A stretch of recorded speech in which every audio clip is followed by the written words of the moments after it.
ಅಮ್ಮ ಡಿನ್ನರ್ಗೆ ಏನು ಮಾಡ್ತೀಯಾ?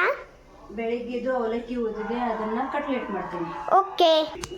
ಮಿಕ್ಸಿಗೆ ಹಾಕಿ ಇದನ್ನು ಈ ಥರ ರುಬ್ಕೋಬೇಕು. ಕೊತ್ತಂಬರಿ ಸೊಪ್ಪು ಹಾಕಬೇಕು. ಸ್ಮ್ಯಾಶ್ ಮಾಡಿ, ಬಾಯ್ಲ್ಡ್ ಸ್ಮ್ಯಾಶ್ ಮಾಡಿ ಆಲೂ ಹಾಕಬೇಕು. ಚೂರು ಉಪ್ಪು, ಇದನ್ನು ನೀಟಾಗಿ ಸ್ಮ್ಯಾಶ್ ಮಾಡ್ಕೋಬೇಕು. ಸ್ವಲ್ಪ ಮೆತ್ತಗೆ ಆಗಿದ್ರೆ ಒಂಚೂರು ಕಡಲೆ ಹಿಟ್ಟು ಹಾಕೋಬೇಕು. ಹೀಗೆ ಇದನ್ನು ಟಿಕ್ಕಿ ಮಾಡಿಕೊಂಡು ಕಟ್ಲೆಟ್ಸ್ ಥರ ತವೆ ಮೇಲೆ ಶಾಲೋ ಫ್ರೈ ಮಾಡಬೇಕು. ಈ ಥರ ಶಾಲೋ ಫ್ರೈ ಮಾಡ್ಕೋಬೇಕು.